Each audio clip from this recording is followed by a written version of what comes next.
श्री स्वामी समर्थ. स्वामी भक्त हो, ह्या शुभ दिवशी आपण स्वामींचे अंतःकरणापासून नामस्मरण करायला हवे.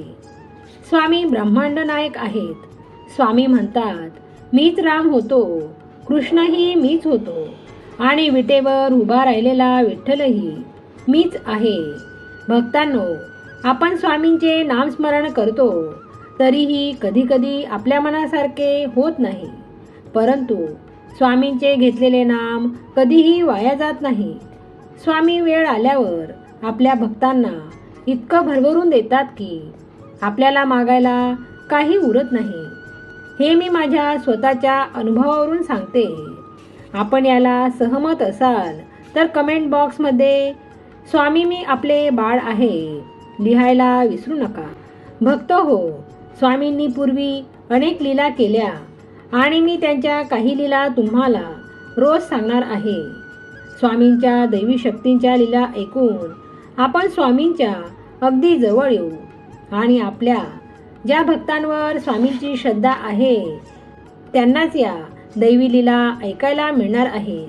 त्यामुळे ऐकायची इच्छा असेल तर ऐका, परंतु व्हिडिओ अर्धवट सोडू नका, नाहीतर तुम्हाला स्वामींची प्रचिती येणार नाही. अंतःकरणापासून ऐका. स्वामी तुमच्या सर्व चांगल्या इच्छा पूर्ण करोत. स्वामी सेवा म्हणून ऐका.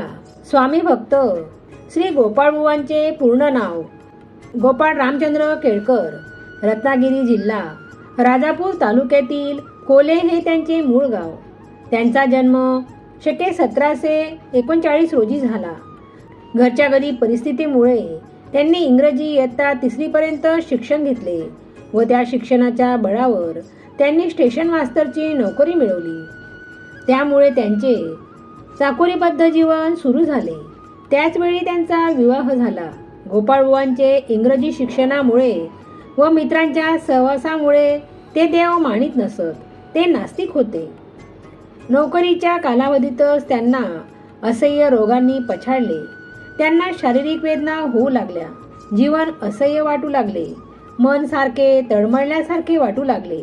अशा व्याधींच्या असह्यतेमुळे त्यांना देवांच्या श्रद्धेचा भाव जागरूक झाला व इतरांच्या सल्ल्यामुळे देवावर विश्वास ठेव, तुझी व्याधी कमी होईल.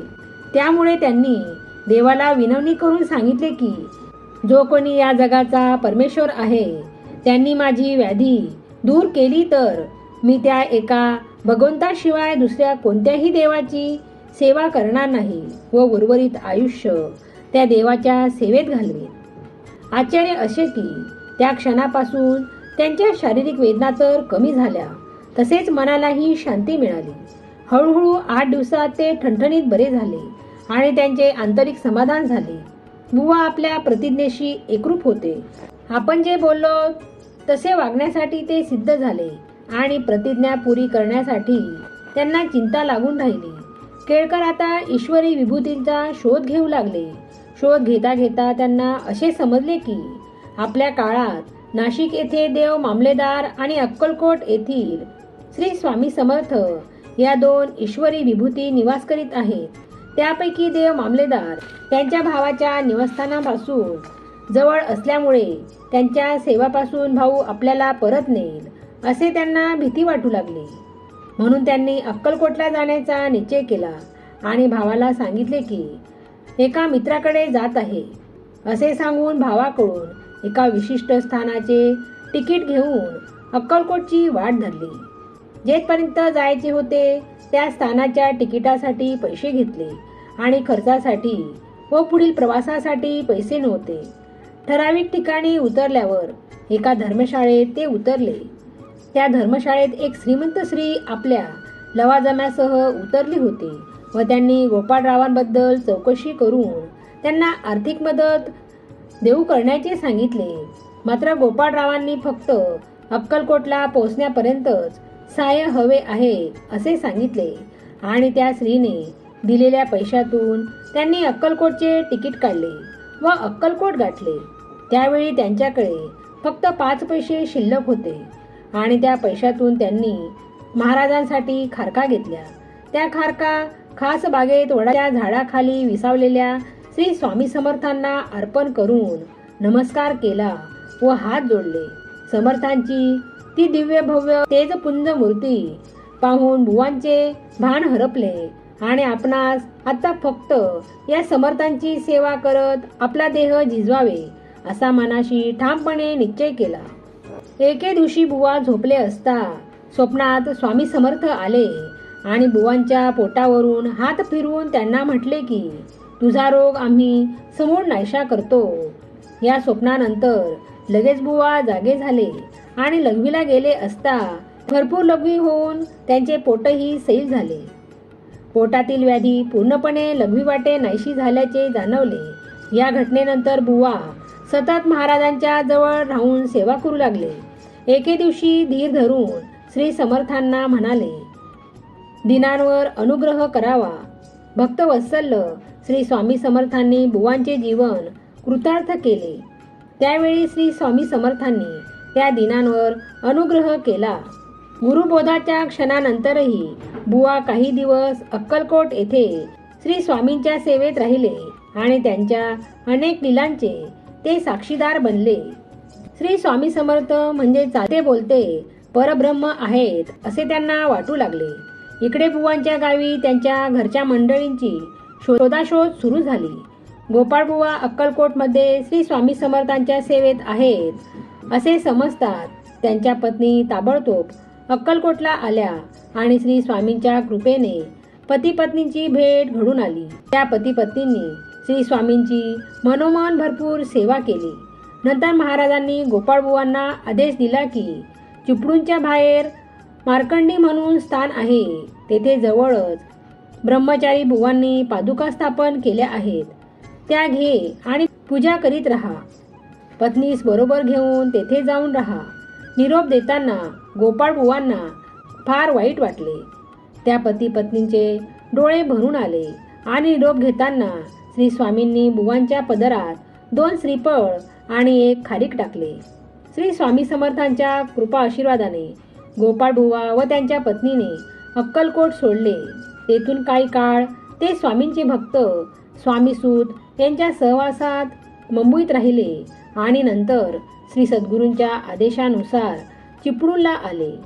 चिपळूणला आल्यानंतर त्यांना अक्कलकोटहून स्वामींचा निरोप घेताना स्वामी समर्थांनी त्यांना दिलेल्या प्रसादाचे 2 पुत्र 1 कन्या झाली. एवढ्या परिवारासह अलिप्तपणे श्री स्वामीचरण चिंतनपूर्व प्रपंच केला. मार्कंडवाडी हे स्थान घनदाट अरण्यात होते. तेथे वस्तीही नव्हती. या भागात एक डुंग्या पर ब्रह्मचारी बुवांनी शके 1795च्या फाल्गुन स्वामी सुतांनी दिलेल्या पादुका स्थापन केल्या होत्या. गोपाळ बुवांनी शके 1796च्या सुमारात एका तपेलीसह सहकुटुंब येऊन राहिले. प्रति गुरुवारी भिक्षा मागून त्या भिक्षेवर ते आपला उदरनिर्वाह करत. अशा काळात बुवांनी श्री स्वामींच्या पाहिलेल्या लीला ऐकलेल्या लीलांचे गद्यात ग्रंथन करून श्री स्वामी समर्थांची बखर तयार केली. गोपाळ बुवांना श्री स्वामी समर्थांचा प्रत्यक्ष सहवास लाभला आणि अनुभवला होता. त्यांनी महाराजांच्या अनेक लीला स्वतः पाहिल्या होत्या. स्वामींच्या अन्य भक्तांकडून आणि जवळील सेवेदारांकडून शेकडो नव्हे हजारो लीलांचे श्रवण केले होते. पाहिलेल्या व श्रवण केलेल्या लीला त्यांनी स्वहस्ताने मोडी लिपीत गद्य रूपात लिहून ठेवल्या. चिपळूणला आल्यानंतर 4च वर्षांनी स्वामींनी अवतार समाप्ती केल्यामुळे स्वामी लीलांचे स्मरण करणे हा बुवांचा छंदच वृद्धिंगत झाला. गोपाळ बुवांनी गद्यात ग्रंथित केलेली श्री स्वामी समर्थांच्या चरित्राची बखर म्हणजे त्यांच्या जीवनछंदाचेच फलित होय. गोपाळबुवा या धर्माचे निष्ठेने पालन करीत राहिले. त्यांनी आपल्या लीला रूपाला वाड्मय रूप देऊन सर्व भावी श्री स्वामी भक्तांवर कृपा केली आणि सर्व भक्त त्यांना धन्यवाद देत राहतील. गोपाळबुवांनी आपल्या बखरीत ग्रंथित केलेल्या 264 लीलांचे वर्णन केलेले आहे. चिपळूण मठात श्री स्वामींच्या जन्मोत्सव प्रसंगी श्री पादुकांवरील चांदीचे छत्र काही वेळपर्यंत गदागदा हलते असा अनुभव पुष्कळ भक्तांनी घेतला आहे. गोपाळबुवांनी लिहून ठेवलेल्या या बखरीचे मोडी लिपीतील हस्तलिखित चिपळूण मठात सुरक्षित आहे. तेथे दिनविशेषी त्यांचे प्रकट वाचन होत असते. श्री स्वामी समर्थ महाराजांनी गोपाळबुवांना एक झोळी दिली होती व तू दर गुरुवारी भिक्षा माग म्हणजे तुला काहीही कमी पडणार नाही असे सांगितले होते. या भिक्षेची प्रथा आजतागायत सातत्याने चालू ठेवली असून आजही दर गुरुवारी किमान 5 घरी का होईना परंतु भिक्षा मागण्यात येते. श्री स्वामी महाराजांच्या लीली चिंतनात निरंतर रंगून गेलेले श्री गोपाळबुवा आपल्या जीवनातील स्वामी कार्य अत्यंत भक्तिपूर्वक श्रद्धापूर्वक भाव ठेवून कृतार्थ मनाने 19/1841 या दिवशी समाधिस्थ झाले. श्री स्वामी सत्यदेवानंद सरस्वती क्षेत्र आळंदी यांनी बखरीस वेदतुल्य असे म्हटले आहे. श्री स्वामी समर्थ. श्री स्वामी समर्थ.